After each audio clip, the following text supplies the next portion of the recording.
We have a special guest, a first-time visitor coming to Fearless, Paul Burkhart.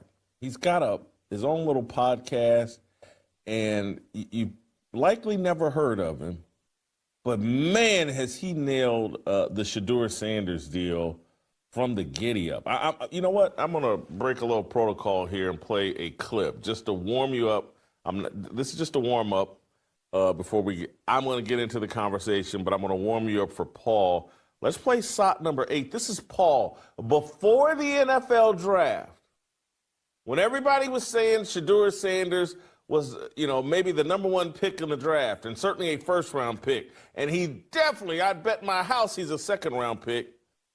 This is some guy named Paul Burkhart who we're going to get to the bottom of, like, who he is. Is he some sort of scout? Is he some sort of coach or whatever? But here he is telling everyone Shedeur's going to be a 5th-round pick. Play the clip. One more thing. I can't help but get this off my chest. And I've been doing this a lot on X. This is the opposite of Jaden Danielson. Shedeur Sanders is being touted as the number 1 draft pick for the Cleveland Browns and whoever else wants to take him. That would be the biggest mistake. That would be a bigger mistake than taking Caleb Williams. Shedeur Sanders should not be drafted in the NFL any earlier than, say, the 5th round. And if I'm Shedeur Sanders, I legitimately consider changing positions. Seems like a good kid, but I think he's a product of his father versus being anything remotely close to a starting caliber NFL quarterback product. I don't think that's that. I think this would be on the level of a Tim Couch debacle, and God knows the other 3 dozen quarterbacks or 4 dozen, 5 dozen quarterbacks that they've had in the last 20 years.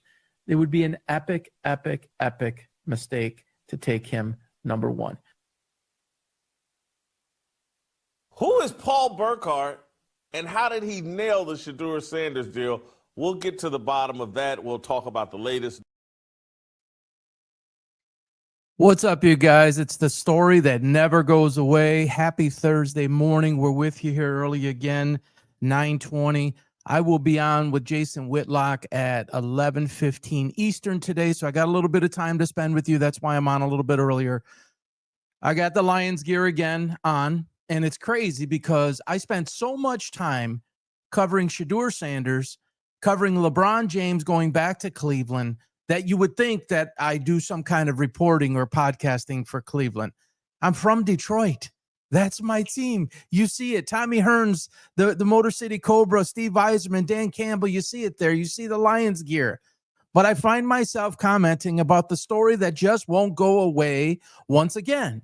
And so I decided last night or yesterday sometime that I had to put out a direct message today to try to offer some help for some people that it just seems like they have Shedeur derangement syndrome, like time at 10x at this point. It's so out of control, and it's like no one can figure this out. And as you saw in the Open, and if you don't know or didn't see the Open, I'm the only person in the world that accurately predicted Shedeur Sanders to be a 5th-round draft pick. And then not only that, on January 19th, every single step along the way has been exact to prediction. The greatest prediction of my life. And, in the past 6 months, there are some big ones. Jackson Dart, or the last 2 years, Bo Nix, Jackson Dart, Jaden Daniels, Austin Reeves. There's a lot of them. But Shedeur is probably gonna take the cake forever in a day. So before I get into who this is really addressed to, other than just the people in Cleveland, guys, if you have not followed yet, on X at PB Sports Talks with an S on the end, and YouTube, which is really important to us as we're starting to spend more time, more focus, more energy like we did more in the earlier days. We're still very young. We're trying to grow. These predictions sure help us, and it really is all about you. I don't just get kicks out of these predictions. I get kicks out of these predictions to give it to you guys. When you guys hear like a load of crap from the people who've been doing this stuff for 5 and 10 and 15, 20, 25, 30 years, and they're so wrong, I enjoy being the guy from the outsider. I am not a sports reporter. I am not on the inside with these clubs. I use a lot of common sense, at least I think I do, some instinct, intuitiveness, and I was a longtime coach and a longtime entrepreneur, so I understand the human condition, human behavior, how to build teams, what's necessary to have a successful team, culture, all of those things. And then I take that and then I frame it around a team and I align it with the business side of what these sports franchises do. And then I formulate my own opinion based on what I've actually seen and studied. So at PB Sports Talk on YouTube, at PB Sports Talks on X. Appreciate you guys following, sharing, all that good stuff. Good morning, 1224. And the others, thank you for joining in. All right, so this message is not only to the folks in Cleveland. This is a direct message to Tony Grosso, Tony Grossi. There's a lot of Tonys here. Tony Grossi, Tony Rizzo, and Mary Kay Cabot.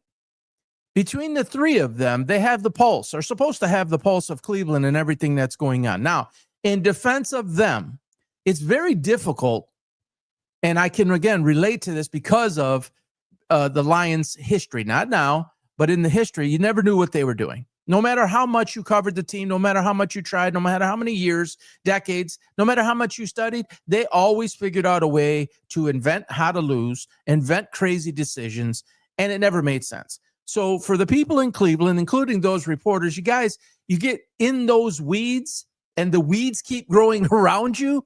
And it's like there's no way out. You're in a maze, like corn stalks, how they get really, really high. I think that's where you guys are. And you're kind of lost in that swamp and nothing makes sense. So I feel for you on that. So I'm here to help in some way that I can about this whole Shedeur Sanders deal. And yesterday, I think it's Rizzo that I see. It might have been Grossi. I'm not sure. I get them all confused. They just pop up all over my feed now because I do so much of this Cleveland stuff. And it's like, is he hurt? Is he not hurt? Is he going to play? Why isn't he playing? Is his back really hurt? Oh, he's practicing the day of the game. And, Mary Kay Cabot is saying, she's putting out X posts 2 hours before Sunday games talking about what a great player Shedeur is. It's just a total mess. So I get you guys. But this message is to them and to all the fans that are struggling with this. So how could some average schmo, I'm calling myself a schmo. How could some average schmo like me from Detroit, Michigan, born and raised, lived in Michigan for 53 years, relocated to Florida 7 or so months ago, how could I see this? And the people closest to this could not see this. And who's responsible for all of this? As I still hold true. All of these months later, what are we, almost November 19th. So that would make near 10 months ago, 9.5 months ago, I made the prediction. All right, let's go. Let me just reverse that for just a quick second. Rizzo or Grossi says yesterday, everyone had them at the end of the first round as an end of a first round pick. Who? Who's everyone? Mel Kiper? Who? The NFL people didn't have him there. And I don't know exactly what proof you need to have, but 32 organizations passed up on him basically 5 times. And the Cleveland Browns passed over him several times. And a lot of teams that needed quarterbacks, New Orleans, the Raiders, kind of sort of the Raiders, Geno Smith, 34 years old. You're looking for a future heir apparent. Obviously, the Giants, Tennessee, none of them took them. So, and Mel Kiper's out 2 days ago, and he's still barking. He still doesn't get it. Mel, I have a video on my YouTube. It's Mel Kiper tagged and labeled. And I know why you did what you did. You were made to look foolish. You used to be the only guy. Now there's tens of thousands of you, and you had to defend your position then, so much to where who was on the set with him? I forget who was on the set with him, but had to tell him basically to stop because you had to convince everybody that you were right and there's some sort of collusion, racism. for the 1,000,000th time, none of this is racism. None of this is collusion. None of this is to teach him a lesson. As screwed up as the Cleveland Browns have been, they didn't draft him to hold him out to teach him a lesson and make some sort of example out of him. The question that is being asked, why isn't he playing, is the wrong question. Guys, girls, ladies, here's the question to ask, and it's very simple. It's the one right in front of us. Why did you draft Shedeur Sanders? What was the reason? Who was behind it? And why did you do it?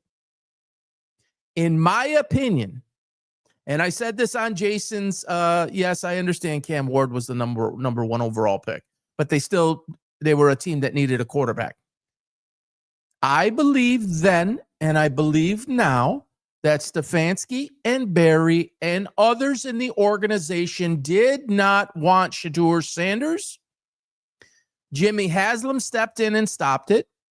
And Bill Musgrave, who is the quarterback's coach, has a relationship with Deion, played with him, I believe it was in San Francisco, was even quoted as saying that he said to Deion he'll take care of him. Now, no one in their right mind drafts a quarterback in the 3rd round and in the 5th round that is an established franchise. What I mean by established is they're not an expansion team. And even an expansion team, you don't take it 3rd and 5th. All you're doing is taking a bunch of lighter fluid and gas and oil, and you're pouring it in this thing and you're throwing a match. It is unfair to Shedeur. It's unfair to Dylan Gabriel. It was unfair to Joe Flacco and Pickett at the time. And who, Deshaun Watson, whether you care about him or not, it's unfair to the team. It's unfair to the fans. It's unfair to the coaches. It was a total gaffe. It should have never happened. Now, I don't believe he should have been drafted at all. That was my opinion then. I said 5th round, but and then I said, and if you do it in a different video. If you do it, it's a flyer, and do it at your own peril. And this is what I meant. Now, here's why I believe they're not starting him. And if anybody out there does not understand this at this point, I'm probably not going to be able to say anything today that's going to be able to help you. The quarterback position is the most important and the most cerebral and the most structured position in all of sports, and it's not close. You could say goalies in hockey. You could say pitcher in baseball. You could say a catcher because he calls all the pitches.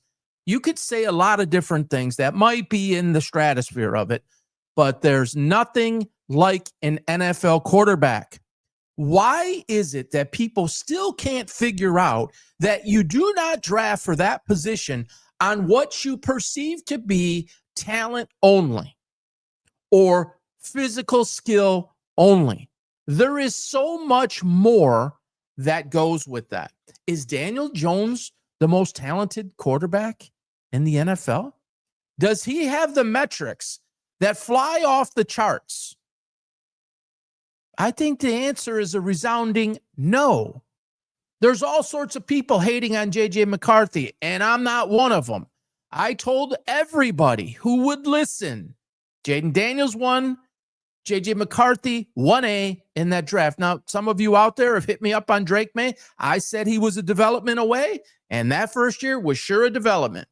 And he was very fortunate, if we're being honest, to get Josh McDaniels, who's one of the best offensive coordinators in the history of football. So that worked out really well. He's playing very well, and I'm happy for him. It wasn't Caleb Williams. I told everybody that. I told everybody Bo Nix was a guy. My point to this is say like a Bo Nix as an example, cerebral guy, 5-year senior, I stayed the extra year because of COVID, come into the NFL. I don't have it in front of me, 26, 27 years old, mature, can speak to the press, can handle himself. If you cannot handle yourself like a professional and be secure with yourself and conduct yourself in the right way. How could you do that with a team, a franchise, 52 other guys, a practice squad, coaches, staff, building, NFL, city, fans? How can you do that? You can't. And there's a whole laundry list of guys who couldn't do it. I'm not going to go through the list again. The Achilles Smith, I'll go through a few. Jamarcus Russell, Ryan Leaf, Johnny Manziel, Baker Mayfield 1.0. Cleveland fans, you could say whatever you want about Baker Mayfield. He wasn't ready.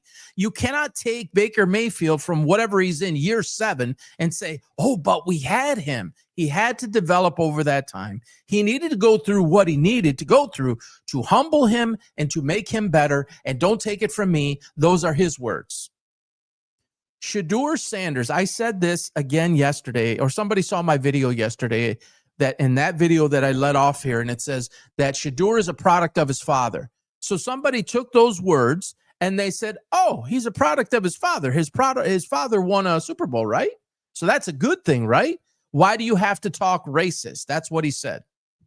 What I mean by being a product of his father is he's been babied, coddled, and coached by his dad his entire life. He knows no other voice. He knows no other way. And you can say whatever you want about Deion Sanders and his coaching ability. He may not be the worst in the world. He may have been hard on his son in some way, shape, or form.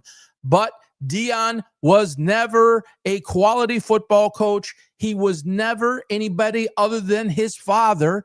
And as such, you get away with things, and there's a comfort level and a certain voice you are only hearing, and you're walking from the 20 to the 10 or the 20 to the goal line or whatever it is they do. It was all about something other than football. It was a manufactured hype machine starting at Jackson State, going on to Colorado. And Shedeur Sanders was a product of what was around him, folks. Travis Hunter didn't get drafted 2nd overall for nothing. Jimmy Horn is not producing for nothing. Webster is not performing over nothing. He had a lot of guys that came in, and credit to Deion for that. He got some guys to come in, and they made him look good. And just because he was perceived, when I say he, Shedeur at 9-4 at best in Colorado was perceived to be successful, that's not successful, folks. That's not he took the world on his shoulders and he made everybody better. It's actually the opposite. They made him better. All you got to do is turn on the film. I got guys like NFL Frischella, John Frischella, who I really do respect. I respect a lot of people out there about these window throws and this. Oh, my God, he's so accurate. Guys, I'm telling you, he cannot manage himself. And this whole time that he's been with Cleveland, this has been like a real daddy daycare. This has been, see if we can get Shedeur Sanders to a level of maturity where we feel comfortable in putting him in to see if he doesn't make a total ass of himself. Because not only did he do that everywhere leading up to the draft, and everybody wants to skip over this, and I don't understand it. When you go out and act a fool at the combine and you turn everybody off, and that's a lot of it was happening behind the scenes, but then in front of the cameras, hat on backwards, jewelry everywhere, a horrible attitude, saying, do you know who my father is? I can't stand repeating it, but it's like, when is everybody going to understand that these were flags and they were big red ones? And if you don't want me to come in and change your culture right away, I'm paraphrasing, then don't draft me. And they didn't draft you because they don't want your nonsense. It worked for your father at the cornerback position. It can work at some other positions. It cannot, does not, will not work at the NFL level at the quarterback position. People can say, oh, Jackson Dart, he's got some swag to him. Yep. And I wish he would curtail that a little bit, to be honest with you. But I don't believe he talks or acts that way to his team. And he definitely doesn't talk that way to the press. He conducts himself as a professional, and I do not believe the Giants, and especially in New York, it's not easy because they're going to throw everything in the kitchen sink at the guy. He's prepared to handle the moment. Shedeur was never prepared to handle the quarterback of an NFL team moment. He has been constructed, engineered, and created to be a reality TV type person, a brand builder. Grab your attention to pay attention to this because I'm selling it, or it's, my rapping, or it's my song, or whatever it is. The Cleveland Browns, the question is, why did you draft that? You knew it. All the teams knew it. Brady worked him out. This is my opinion. I didn't talk to Tom Brady about this. This is my opinion. Tom Brady saw what I saw. He's limited in terms of a quarterback as it relates to transitioning at the NFL level, and he was lacking all of the maturity. And Brady, I mean, don't take my word for it. Brady said it to his father on a podcast. Stop with the Rolls Royces, get in the room and study film. Folks, this is really not hard to understand. I personally do not believe this. Again, it's just my opinion. You can hit me up for whatever you want on it. It's my opinion, which I'm entitled to. I do not believe that Shedeur Sanders ever really wanted to be an NFL player. I believe his father egged that along and pushed that along.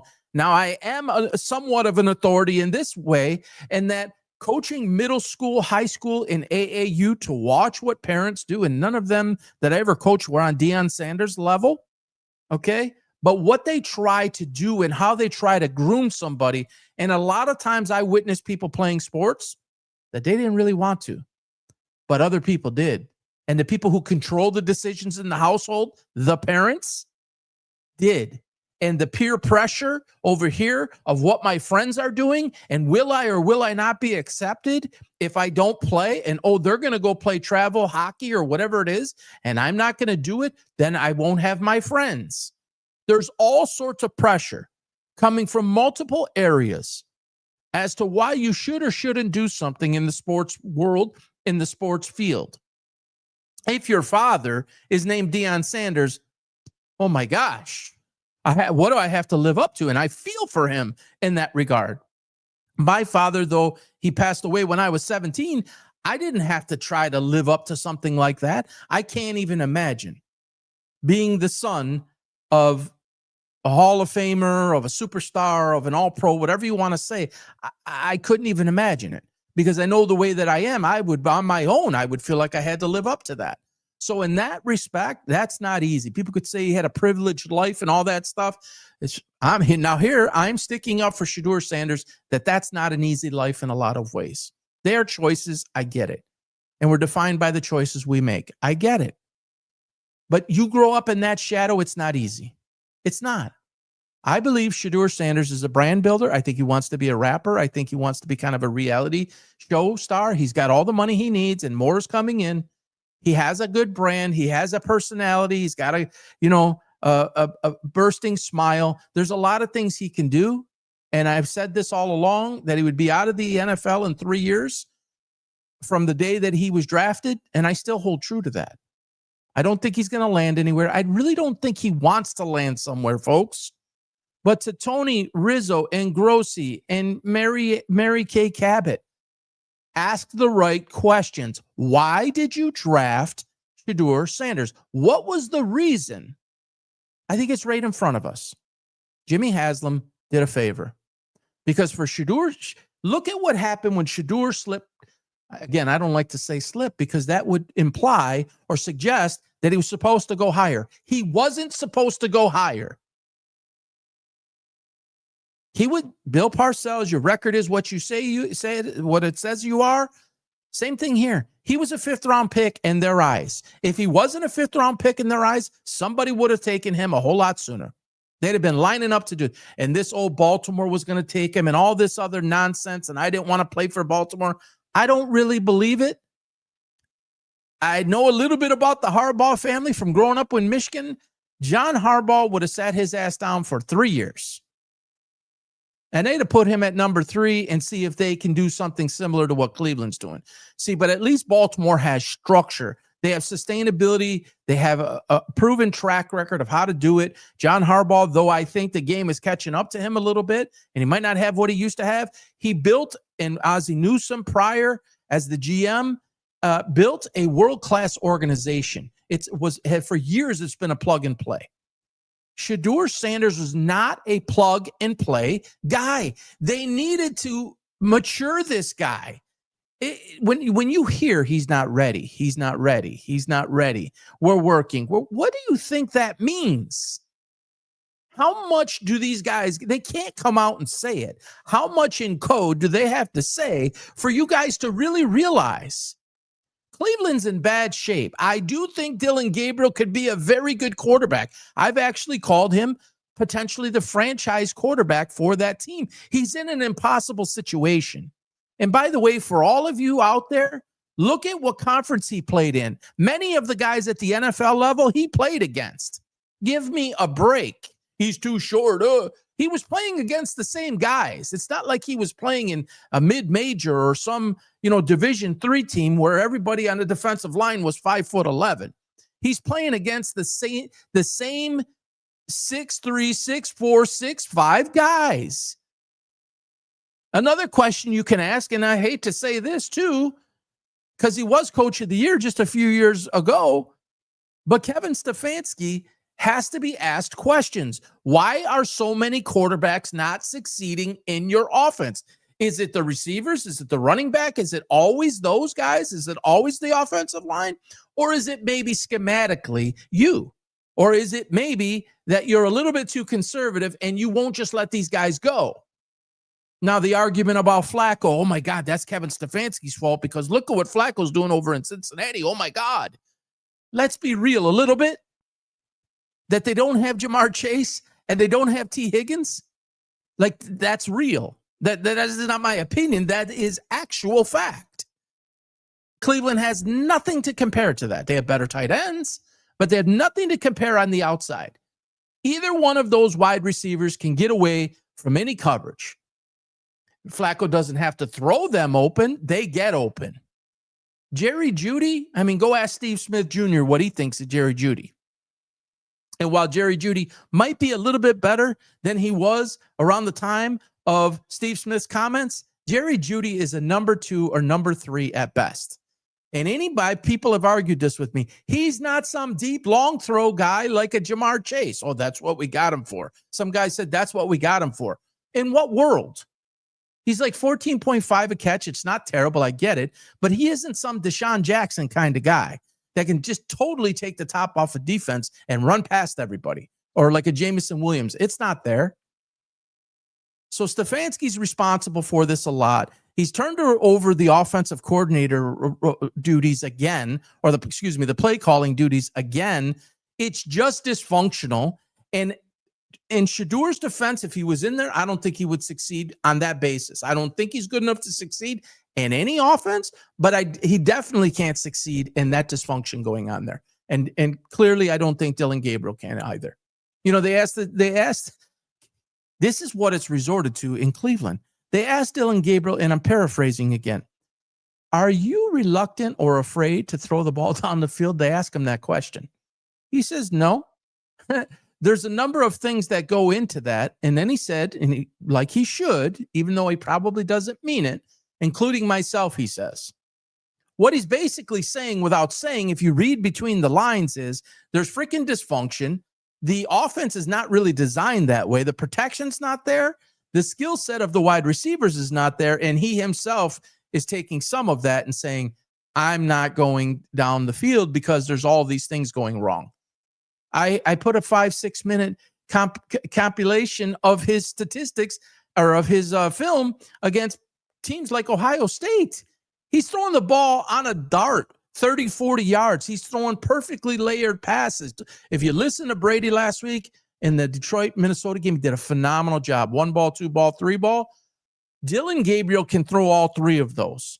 He can laser the ball in, folks. I'm telling you, he's got more arm strength than anybody's given him credit for. He can throw the 2 ball and he can layer in the deep ball. But any quarterback needs time to do that. And they need an offensive scheme and design and structure to do that. If you put Dylan Gabriel with Sean McVay, he's going to be light years better. Dysfunction in culture creates more dysfunction, or a culture that's dysfunctional creates more of that. It does it in your workplace? Does it in your home? What makes you think it's any different for the Cleveland Browns? Because they're a sports franchise, there must not be any of that. It's infested, and it's led by people like Myles Garrett, and it's festering, and it's spreading like mold spores in a roof of a house, and it can kill you. And that's what's happening. So Tony, and Mary Kay asked the question, why did you draft Shedeur Sanders? Not why isn't he playing? By now, everybody should know Deion Sanders is one of the most insecure athletes in the history of sports. There's been many. He's one of them. His son is just like him. That's why he acts the way he acts. You don't need to be a human behavior specialist to realize this. The guy will do anything and everything for attention and focus on himself. He is a me guy, not a we guy. And that's how his father was.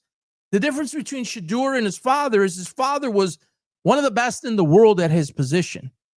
And it translated to the NFL, and he could act that way as a cornerback. Shedeur never had anything remotely close to the talent of his father at the quarterback position, and you cannot act like that. Not at the pro level.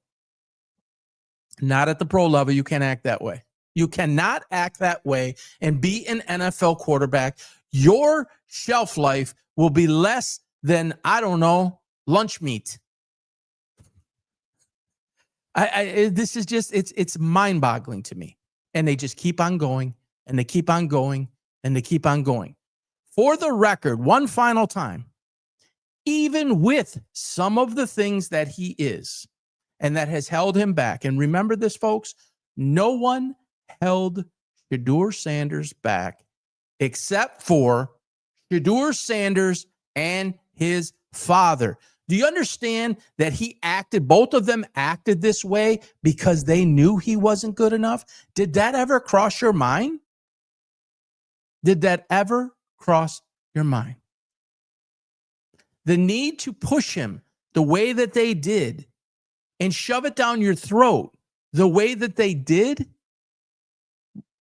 why would you have to do that?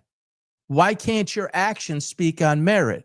Deion knows in his heart, he's never going to tell you this, it's on me, it's on me. He's never going to tell you this, but he has not been a success at Colorado. Did he bring attention to the program? Yeah. Deion brings attention to anything he does. Was it just like, oh my God, Shedeur Sanders, somebody who, was it Hushmanzada, I think, said this. You know, the greatest indicator of how good Shedeur Sanders is, look at how bad they are now without him. What? Like what? So Shedeur Sanders was the reason they went 9-4?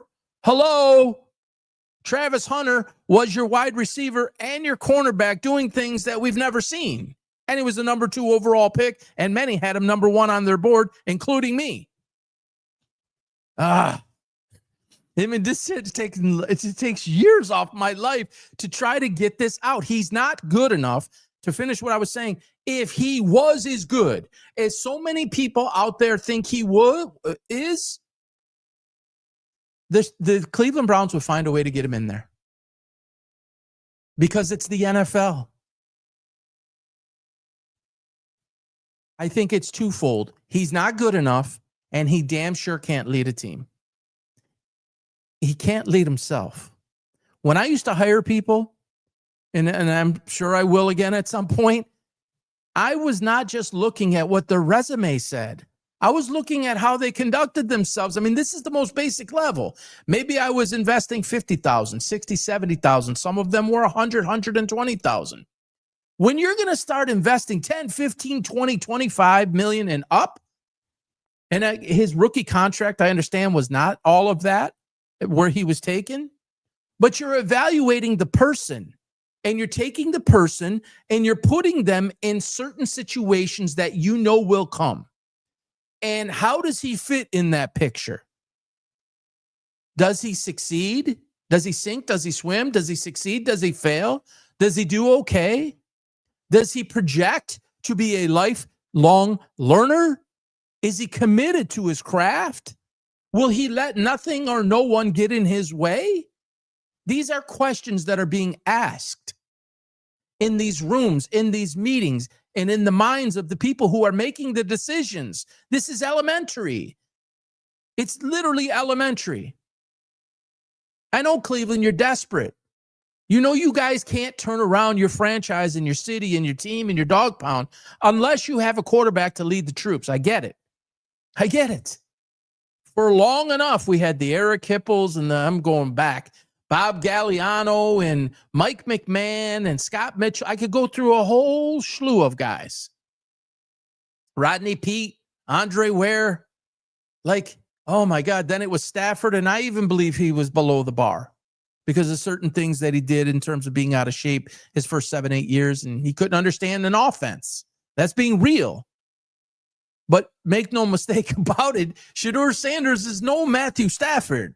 Even then, Charlie Batch, good call. Yeah, Charlie Batch, he was the next savior coming out of a mid-major. What was he, Eastern Michigan, I believe? I think it was Eastern. And he was the next savior on Bobby Ross's team.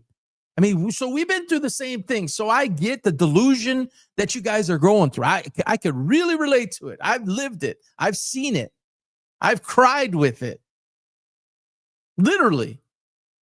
Like Aaron Rodgers on Thursday Night Football against to-watch Jim Caldwell.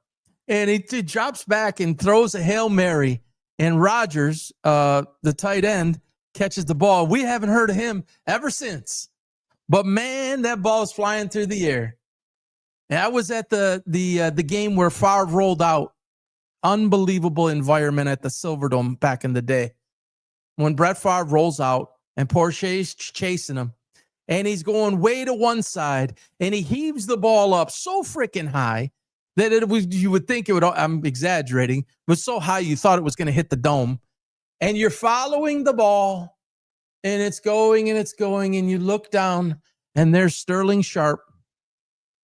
Kevin Scott, number 38, was trailing the play by about a full car length and drops right in Sterling Sharp's arms. This is a great story. And we're in the club level, and behind us is Ron Wolf, the great Ron Wolf, and the whole Packers brass. And the whole game, I was never really into that, but the people around me is, oh, you suck, you suck, you suck. When that happened, and I got the chills right now, when that happened, every single person in that booth was going ballistic. So my point to this is, I know it. I get it. I feel you. So I'm just trying to help you. Shedeur Sanders is not your guy. So stop banging your head. And imagine this, that you guys would go through this. So you've got these picks lined up, and everybody's talking about the quarterback that you should draft next year. You just drafted 2 of them. And many of you are complaining that one of them isn't even getting a chance, but you're already doing your mock drafts for next year. Nuts. So Cleveland fans, start blowing up your feed. Reporters, ESPN Cleveland, Grossi, Rizzo, Cabot, start asking the question. Ask somebody. I doubt Mary Kay will do it because I think it's pretty obvious to see. And some people from Cleveland have told me she's basically the messenger for Haslam. So I doubt she's going to ask Jimmy Haslam, why exactly did you do this? Why did you draft him? I don't think they're going to ask him, but that's the question I think that should be asked. So that's that on that. As far as LeBron James, I'm going to save that. And Jason Whitlock just appeared on my phone. Sorry, Jason. I'm live. I'm going to save that for Jason's show because I know that's one of the topics that Scap and I will be going over. So I've got some pretty powerful thoughts on that. Yes, Favre to Sterling Sharp. Yeah. Yeah, Sharp had a broken foot on that play, turf toe. All right. So anyways, that is the message to the Cleveland folk. Hang in there. I know it's tough. You guys will get it, but it isn't Shedeur Sanders. Give Dylan Gabriel a chance here. Let the guy open it up a little bit. I don't think he's as bad as you guys think he is. So hang in there, guys.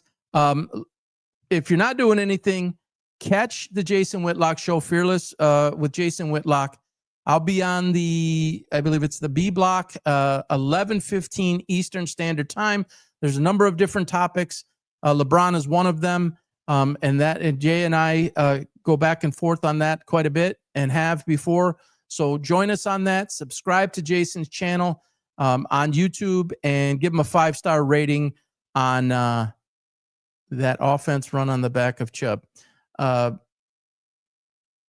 Give a 5-star rating to Jason on Apple. That's a big help to the show. So thank you, guys. Have a great day. We'll talk to you soon, and hopefully you tune in. Have a great Thursday. Bye-bye now.